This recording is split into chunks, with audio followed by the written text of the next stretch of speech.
আমার হার যদি এটা আমাদের অন্যায় হয়ে থাকে তাহলে আমাকে জেলে পড়ুন। আমি হেরে গিয়েছি, হার স্বীকার করে নিচ্ছে। প্রয়োজন পড়লে আমাকে শাস্তি দিন, জেলে ভরুন, কিন্তু আমার অসহায় বিজেপি কর্মীদের ওপর অত্যাচার করবেন না। আমরা সকলেই গণতান্ত্রিক দেশের নাগরিক। হাত জোর করে ক্ষমা চাইছি। এবার নাম না করেই তৃণমূল কংগ্রেসের ঘাটালের জয়ী প্রার্থী দেবকে নিশানা করলেন বিজেপির পরাজিত প্রার্থী হিরণ চট্টোপাধ্যায়। বিজেপি কর্মীদের ওপর অত্যাচার চালানোর অভিযোগ তোলা হলো এদিন।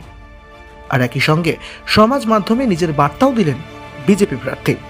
একই সঙ্গে আক্রান্ত হওয়া বিজেপি কর্মীর পরিজনদের দাবি, অত্যাচার করে গায়ের মাংস ছিঁড়ে নেওয়া হচ্ছে।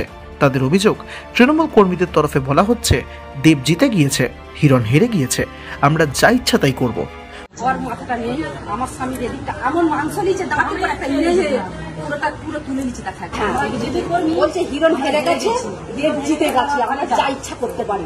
আক্রান্ত হওয়া বিজেপি কর্মীদের পাশে দাঁড়িয়ে এবার হাত জোর করে নাম না করেই দেবকে নিশানা করলেন হিরণ চট্টোপাধ্যায়। কি বলেছেন তিনি, শুনবো।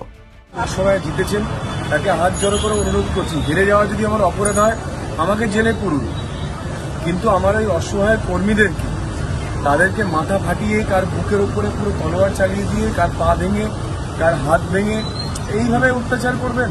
আজকে মাতপুরে একজন ৭৭ বছর বয়সী তার হাত ভেঙে দিয়েছে, চাঁদমানি হাসপাতালে ভর্তি।